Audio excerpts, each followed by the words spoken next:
Dedication prayer. Start na sa mga prayer.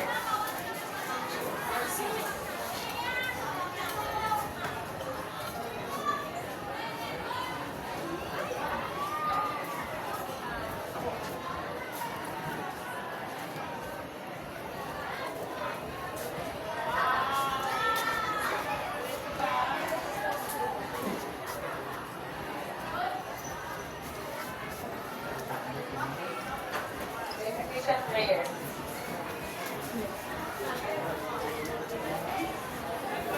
Great and small.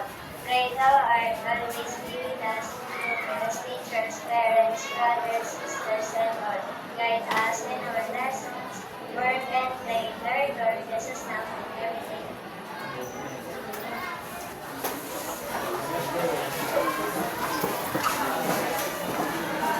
Okay, now,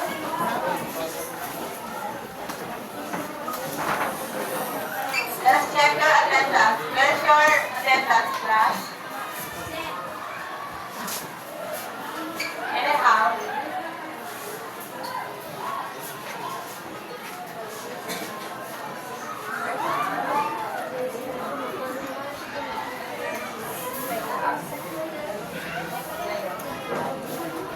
okay, okay na pala ang attendance, class. Very good naman, secretary, very alert. So, thank you. Okay, now, let's proceed to our classroom standard. So, Miss Nor, yung ating susundin sa ating classes. So, ngayon, start tayo sa ating classroom rules. So, are you familiar with this? Yes! Sino to? Oh, very good, sila Bubu. So now, ang gagamitin natin na classroom rules ngayon ay si Labubo. So, ganito yun. Now, this is Labubo. L stand for? Or read everyone?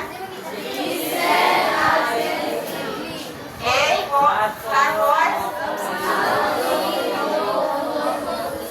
B? Oh, you.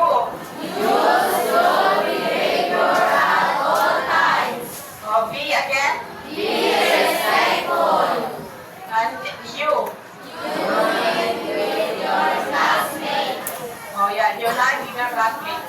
So now, aside from that, I have here a card.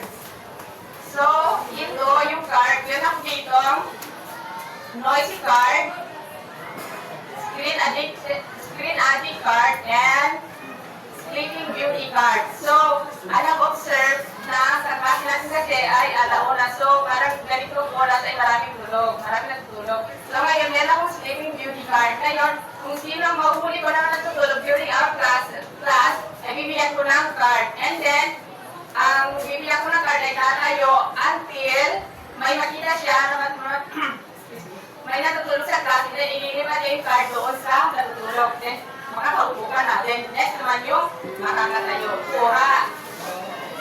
So, sa screen addict card, ito naman yung mga nagagamit ng cellphone. Sino ang may makita mo na magamit ng cellphone, makakuha ng card. Next is ang noisy card, ito yung maingay. Who gets? Okay, now.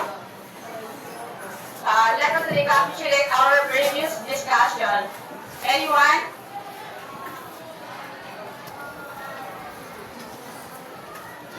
Ano ang topic natin last meeting? Oh, tayo. Oh, very good. Taking opera. Ano pa?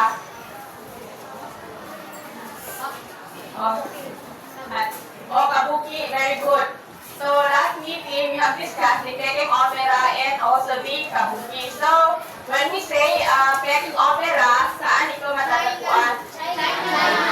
Oh, very good. How about the kabuki? Japan! Oh, Japan, very good. So now, let's proceed to our let's proceed to next topic, which next topic. But before that, let's do have a activity. So, are you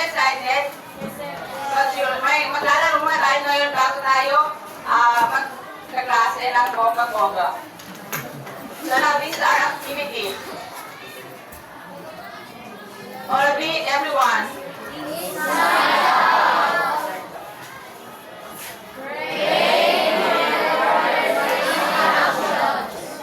Kanina again. Inside out. Brain headquarters in action. So yeah, brain headquarters in action. So are you familiar with this movie? Yes. Well, how about others? May hindi. So sa hindi nakakaalam, ang Inside Out na movie is meron tayong bida, si Riley. And then si Riley, meron siyang mga emotions and then kada emotions na nilalabas niya or ginagawa niya, may kumukontrol sa kanya. So this is the emotion na kumukontrol sa kanya. Meron tayong si Anger, si Sad, si Joy, si Fear, si Sad. Si Sadness. So kapag si Riley feel na masaya, ang kumukontrol sa utak niya ay si Joy. Then if si Riley naman is galit, it means sino ang kumukontrol sa kanya? O si Anger. So now, ganito gagawin natin. Diba ay before ito pala yung characters sa sa Inside Out. Ito yung mga emotions. Meron tayo dito si anxiety, envy, embarrassment, joy, disgust, fear, anger, sadness. This is envy. So now, not all of this ay i-act natin. So mamili lang tayo dito ng 4. So, ito lang yung ating i-act na mga characters. So, ito ang gagawin natin. I'll group you into 4 groups and then each of you, kung saan kayo matapat na emotion, yun ang gagawin ninyong emotion within 5 seconds. 8, 10 to 15 seconds. Sorry. 1,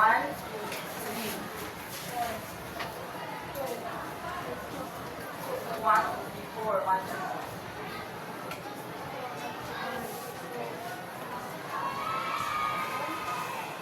One, 4, 4.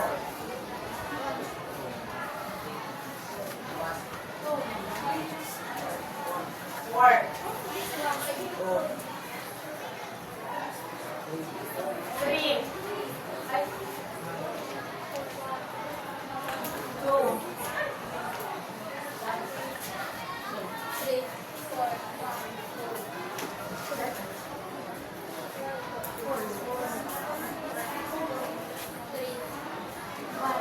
O, tayo lahat ng 1.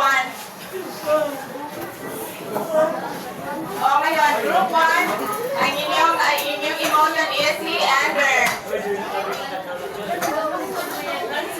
By the way, class, remember your groups kasi mamaya ito rin ang ating grupo sa next activity natin. Okay, sit down. Next group, Joy. Next group 2. Oh, Joy. Si Joy ang inyong emotion. Next, Fear. Group 3. Sit down. Group 3.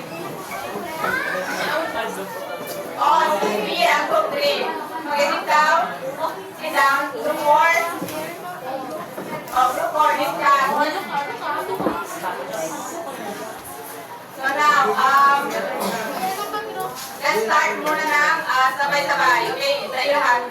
Tayo. Tayo lahat. Okay, lahat ng emotion na i-react nyo ha. Mag-stop na kayo pag sinabi ko, stop. Okay, ready, get, go!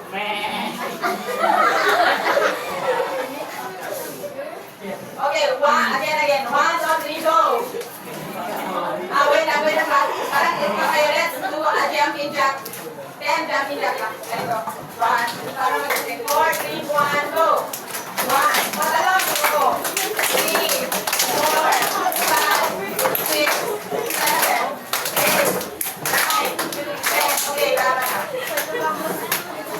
Okay. Wala man magpatay kayo. Pag hindi kayo nag-up, mag-jumping-jack tayo ulit. 20 naman. Okay. 4, 3, 2,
kayo. Oh, ipagkita mo sa arte.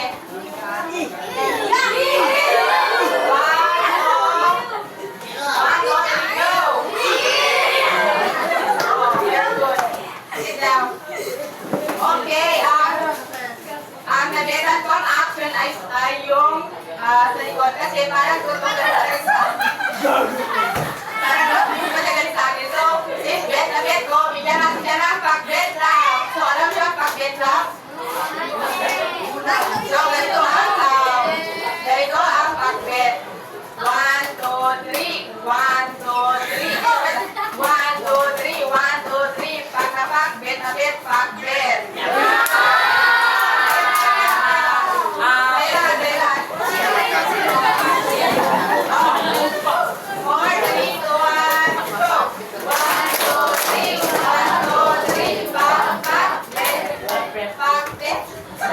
Okay, sit down.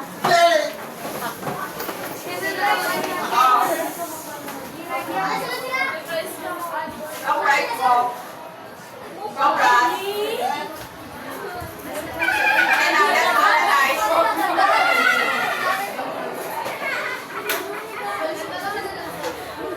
Okay, now, read group 1 and group 1. Or read the question number 1. Ay, hindi, ganito na lang. Miss Laro. Read the question. 4, 3, 1, go. What is easy or confusing to see other people acting? Ano ba? What is easy or confusing to see other people acting differently? So, ano sa inyong palagay at from this group, nung makita nyo ang different reaction, emotions ng mga kasama ninyo, it was easy ba or confusing? O, tayo, confusing. Bakit? Sige na, magbigay ko ng prize. Go. Bakit? Dapat, ano?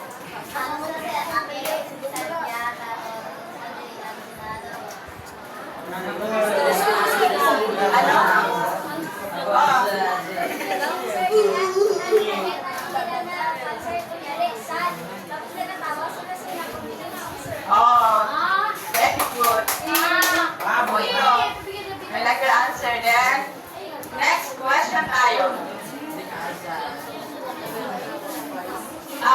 Okay, from this group, read in chorus. 4, 3, 2, 1, go.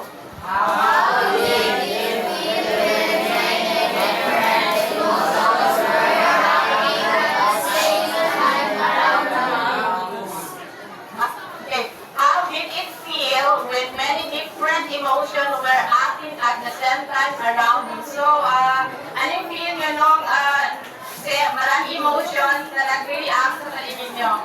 Anyone? Okay, magbigay ka ng number.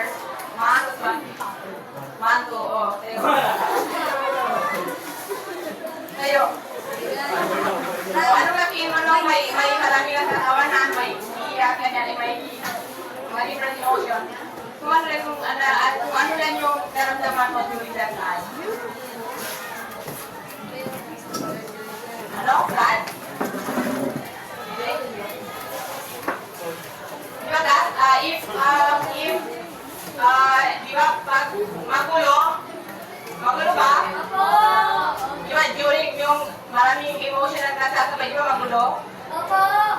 Yeah, very good, magulo. Okay, next question. Oh, kayo, for this group. 4, 3, 1, go.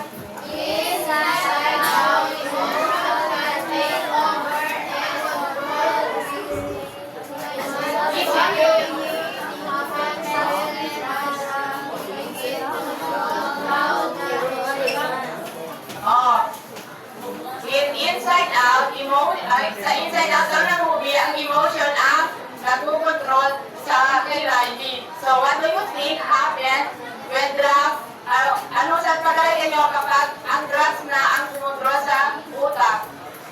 Kung paano wait lang. How the brain works. So, sa palagay nyo, paano kung ang drugs na kumukontrol sa utak ninyo? Ano? Masama sa iyo ang kalusugan. Oh, very good. Makakama sa kalusugan. Okay, how about you?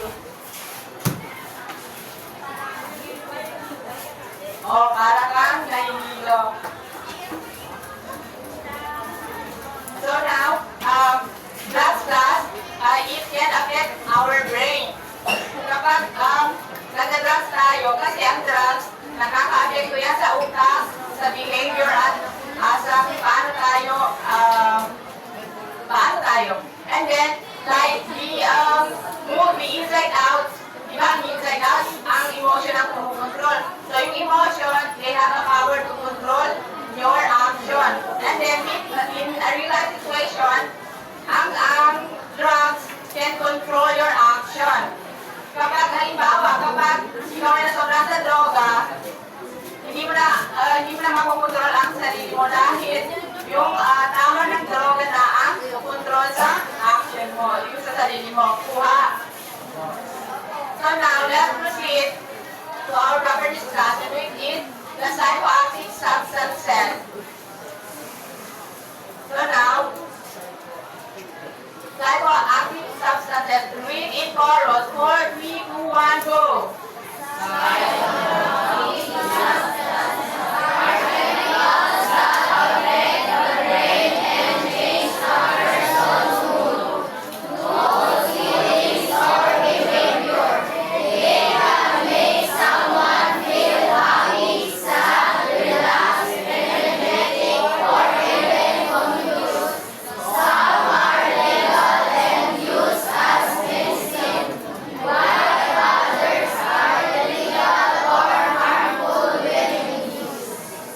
Anyone? Sinong may insight about this?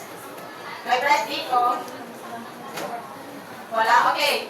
Now, psychoactive substances, ito yung mga chemicals na pwedeng baguhin ang utak ng isang tao, pwedeng baguhin ang mood ng isang tao, at saka pwedeng magpasaya ng isang tao. So, ang psychoactive substances, it can affect our brain.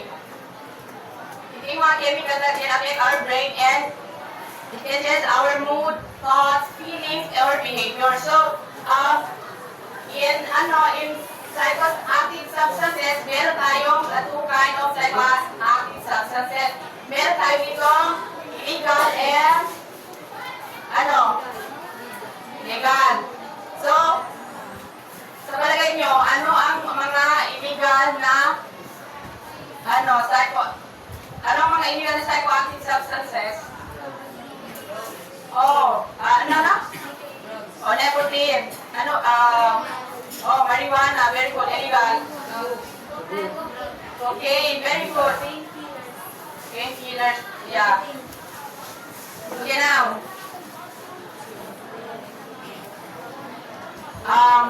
Meron tayong tinatawag na legal and illegal na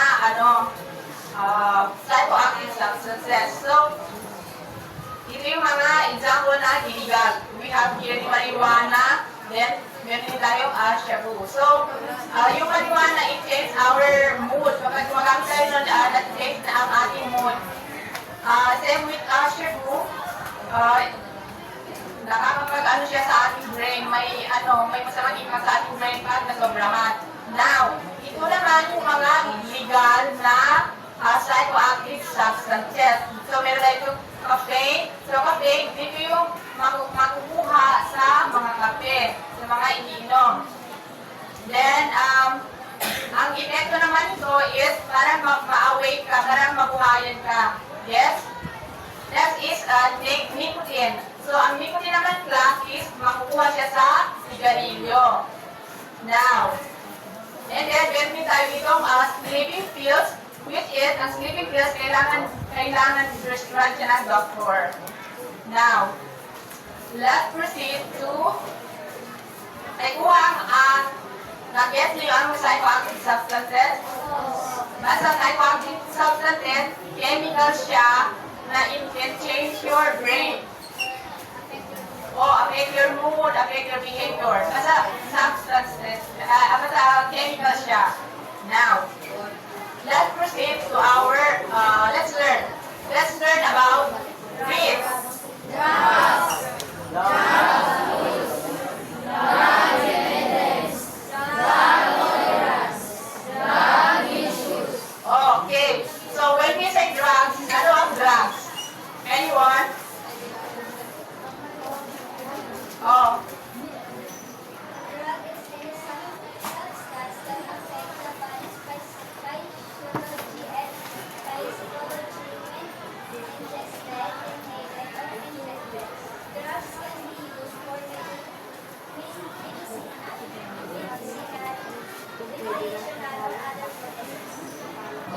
good.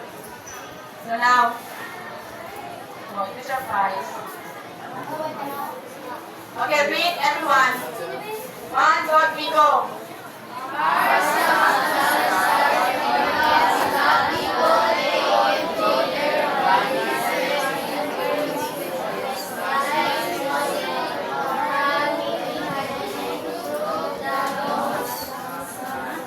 Exile, observe it.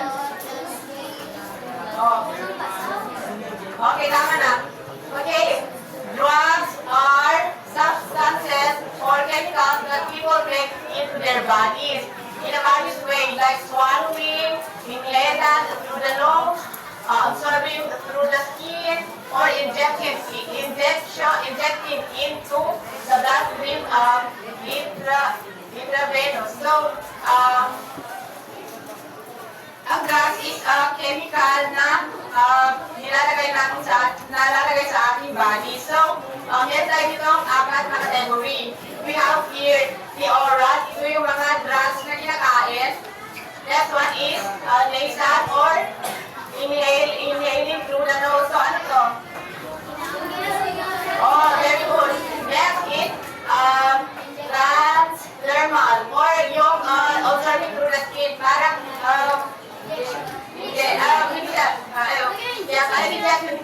sorry. The injection is here intravenous. So, I have here example, for oral, we have paracetamol. Tama? Cough syrup. And then we vitamins. So, aside from that, ano ba alam ninyo na mga drugs na ini-intake through oral? Oh, medicine, very good. All of these are medicine. Okay, next. Next example is nasal tayo, sa nose. Ano yung mga drugs na parang through nose ang ating pag-intake? Ano? Oh, very good. Ano ba? Oh, very good. Ano ba? Oh, ikaw. Oh, yaman na nito. Tapos, yun. Meron tayo itong pag-canyon. Sabi niya kanina. Now, let's proceed sa transdermal. Ito yun naman yung observing through skin. So, the example of this, very common example of this is yung yung ginalagay sa ulo para sa lumpas. Yeah, very good. Yun ang one example of the transdermal. Okay, now next, we have here the intravenous. Ito naman yung mga gina-inject na drugs. So, yung mga vaccine, yun ang example ng intravenous drugs. Okay, now, once inside the body, drugs can affect the brain, changing how a person thinks, feels, and behaves. This effect can temporary or long-lasting depending on the type of drug, the amount taken, and how often it used. So, ang drugs daw is nakaka-apekto sa atin kung paano tayo mag-isip, kung ano ang nararamdaman, at saka kung paano tayo yung ugali natin. So, nakadepende lang sa kung gaano kalakas yung gamot na intake mo or kung gaano ba karami yung na-intake mo. Kuha ang drugs. Okay, now, let's proceed sa drug abuse. So, okay, go. Drug abuse. Drug abuse using drugs for non-medical or recreational purposes such as Oh, yeah, very good. Okay, now, drug abuse. Read everyone. 4, 3, 2, 1, go.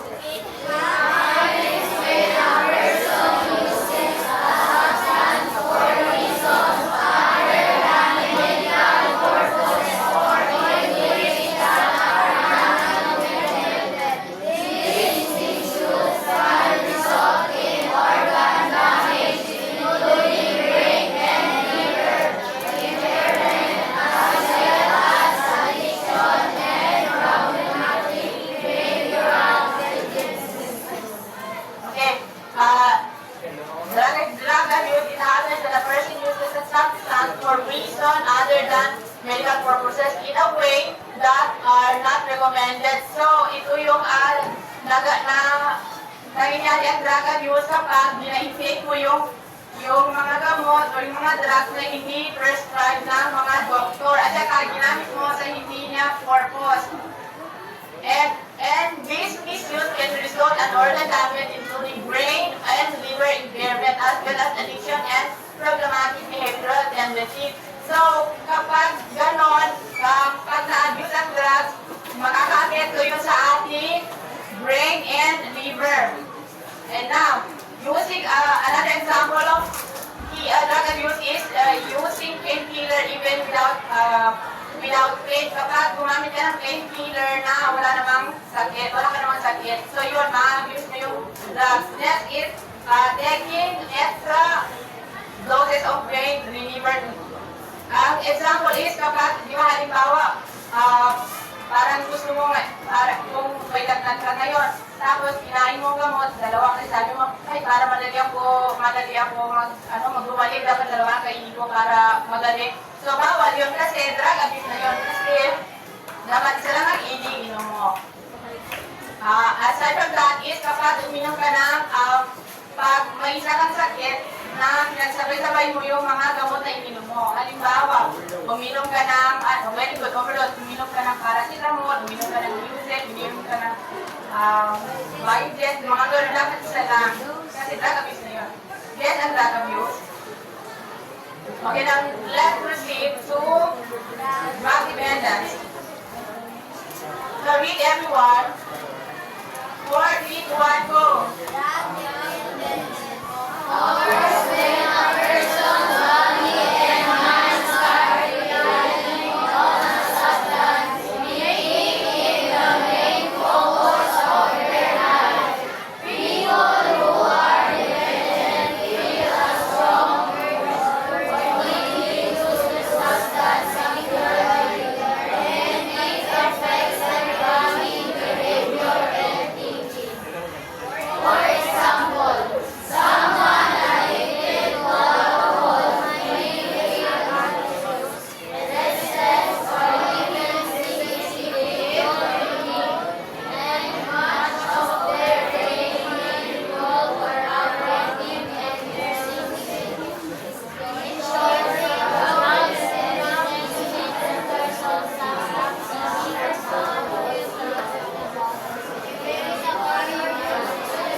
Okay, thank you.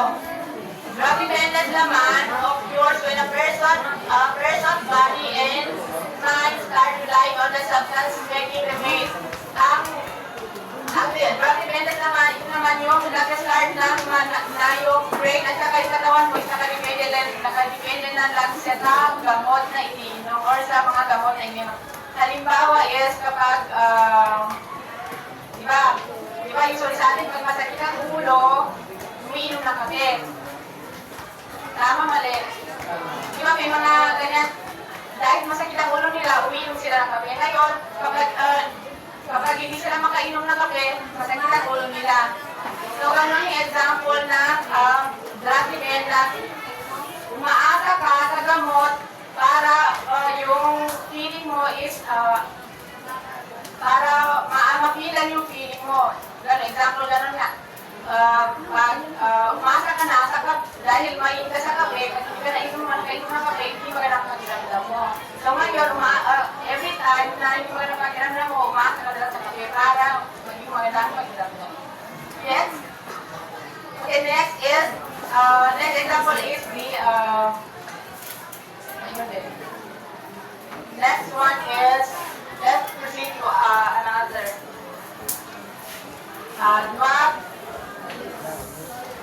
Drug tolerance.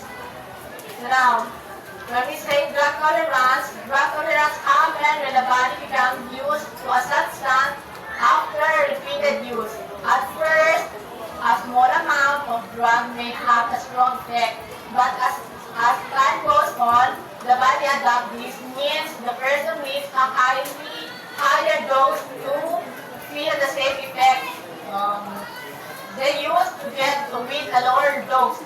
Because of this, drug tolerance can be dangerous. It may force someone to keep increasing in amount they take, which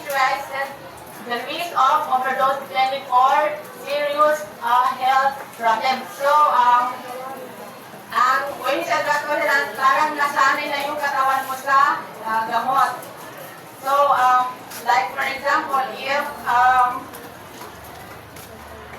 ano ba? Halimbawa, kapag di ba, first, pag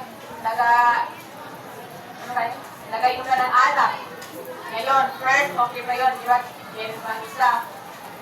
Ngayon, sa una mo pa lang, paano ka, parang mahihilo ka pa lang sa first na shot mo. Kaya sa next, pag mag-shot ka na, parang sa next shot mo, pag isang shot mo, hindi ka pa mahihilo kasi nga, hindi kasi nakatry first shot, take ka na. Then nasunod, dalawang shot, saka ka ma-knockdown. Nasunod, tatlong shot, saka ka ma-knockdown. Kasi naaalap na nung katawan mo yung alcohol. Ganun ang example na drug tolerance. Nasasaan na yung katawan mo doon sa drugs na pinainom mo. Next is, kapag yung painkiller. First, inject mo sa painkiller, okay, maano na yung pain. So next naman, medyo, kasi sanay na yung katawan mo sa painkiller. Next, makadalawang painkiller ka na inject. Saka mararamdaman yung effect yung painkiller. So, ganun yung drug tolerance, nasusana yung katawan mo sa drugs. And then now, let's proceed to drug misuse. So, when read everyone. 4, 3, 1, go. Happens when a person uses a substance in the wrong ways, such as taking more than the prescribed dose, using it more often than recommended, or using it for a purpose other than what it was intended for. So, madali lang. Misuse, it means maling paggamit ng drug. So, kapag example of this is kapag uminom ka ng gamot na masyadong marami. So, drug misuse na yun siya. Next one is pag-mix ng mga gamot. Kasi di ba, dapat ang gamot isang pinili sa sakit mo. So ngayon, pag pinag-halo-halo mo yung mga gamot na pare-parehas lang din, ang brand na magkakaiba, misuse na yon. Another example is kapag masakit ang tiyan mo, ang kinain mo gamot ay gamot na sakit ang ulo, misuse na yon. Yes, nyo? Okay, now, ano nga ang drugs? Anyone?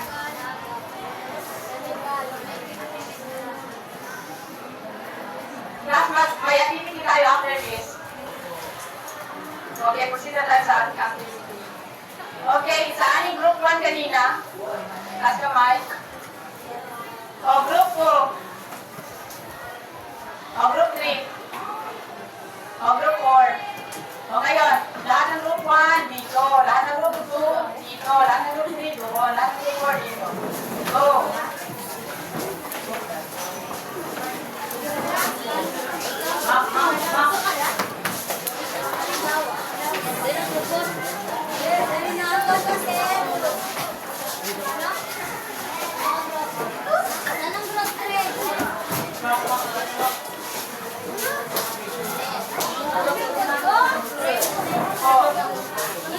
Saan ang group 1? Group 1, ilan kayo?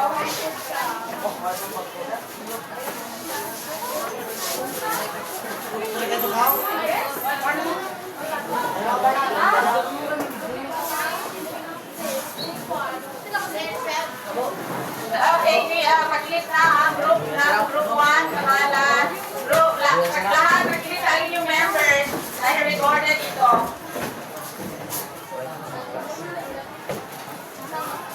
And then, later on,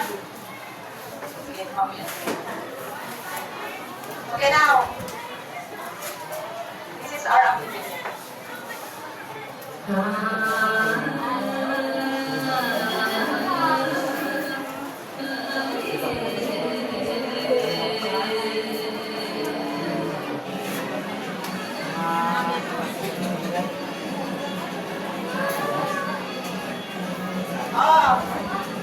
basahin. Ang ating activity ay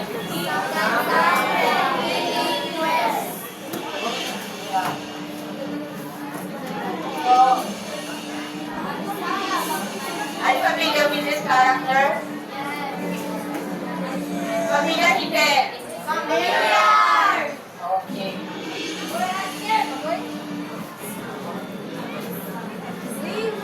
Okay, now, ganito ang gagawin natin. Imagine, ang inyong character ay nalulong sa droga. Yung mga sangre ninyo ay nalulong sa droga. Ay, ganito ba? Kayo ang sangre ni,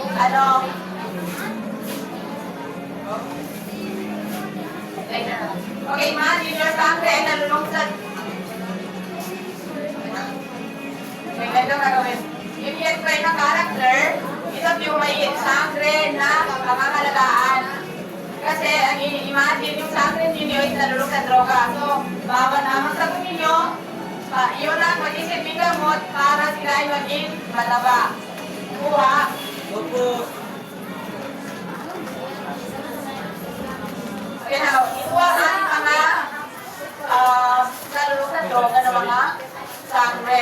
So, kayo si Samara, kayo si Adamos, Tera, and Bea. So now, please provide a letter, mag-provide ng ABCD na card para itaas ninyo ang ibig sagot pag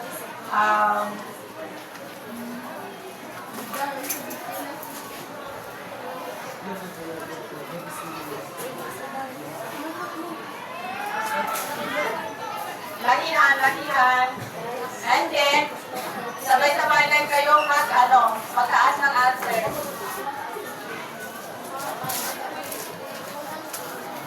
Ready na, group 1. Group 2.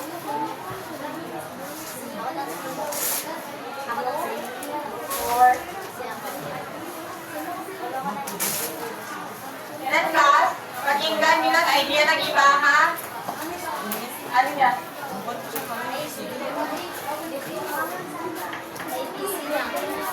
Okay, ready na? ABC, kita sir, ABC lang daw. May ABC. May ABCD. ABC lang.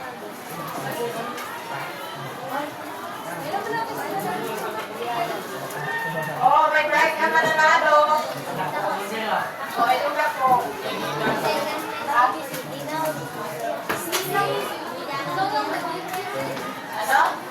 ABCD. Okay, now. Okay na? Okay. Let's proceed. Oh, mamili ka ng number. 3. Sabay-sabay ha?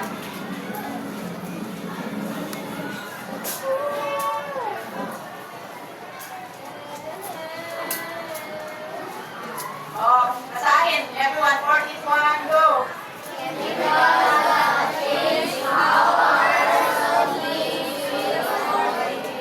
So, ano yun?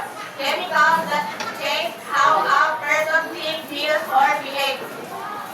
Okay, taas at inyong kamay in 5, 4, 3, 2, 1, go, taas. Okay, letter, letter. Okay? Okay, now, the correct answer is letter D. Yes. So now, ano naman yun yan? Lamara.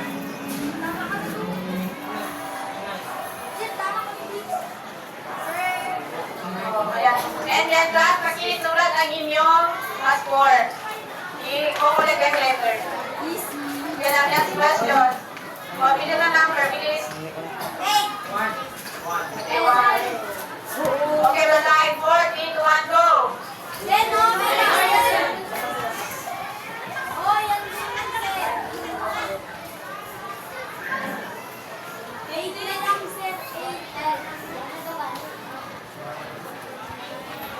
Oh, 40. Basahin 40 to 1, go.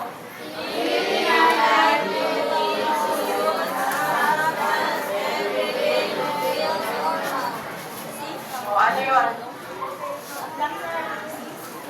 5, 4, 3, 2, 1, taas. Letter? Okay, B, B, C, and D. The correct answer is B. B. B yata.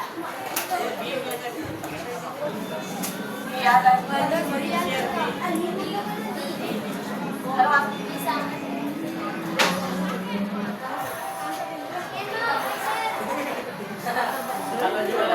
Okay, next question. Ano magpili? Okay. 3, 4, 3, 1, go.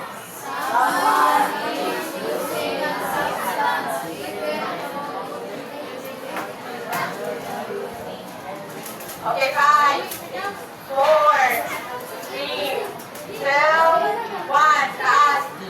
Dalawa. Ano? Okay, A. C. The correct answer is A. Okay, Sen, tama kami, Sen.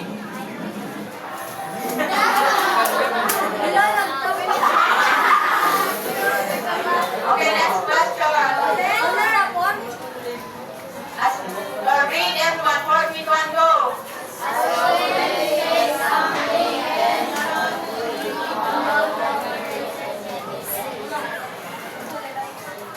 Okay, 5, 4, 3, 2, 1, taas. Okay, C, all of you. C ang sagot. So the correct answer is B. Next question.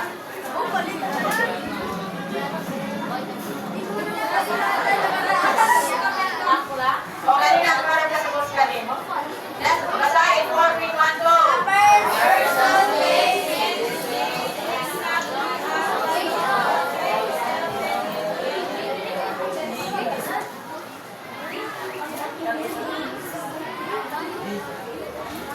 Okay, 5, 4, 3, 2, 1, taas ang sagot.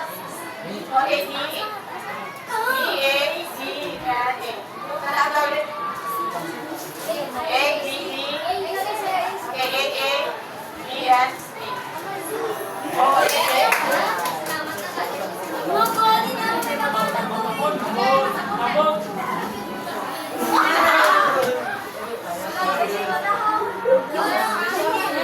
Oh, first line. Next question.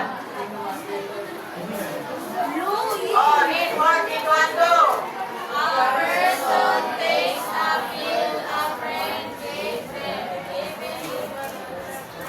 Oh, 5, 4, 3, 2, 1, taas. Oh, letter E. Letter B already. Okay, B, B, C, and C. B, C. So the correct answer is C.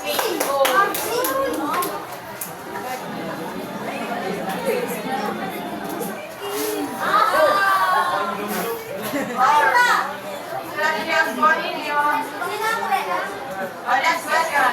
Read 41, go.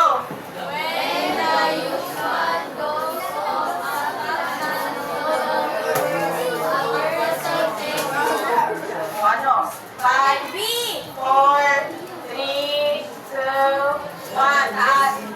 Letter B, letter A. Correct answer is letter D. Next question.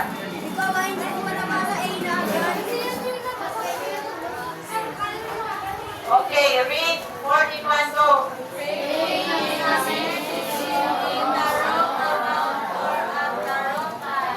Five, 4, 3, 2, 1, taas. Okay. D, C, C, C. Oh,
Okay, bigyan natin ng isa sa atin ang Tera team. Tayo lahat.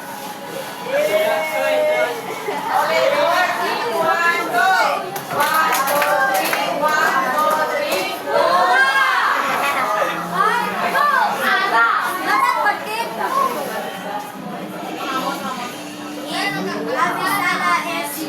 Oh, get your prize.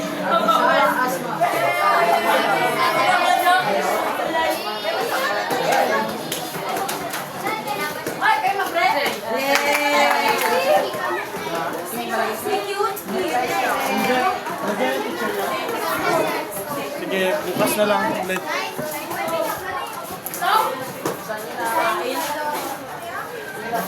Wait. Wow!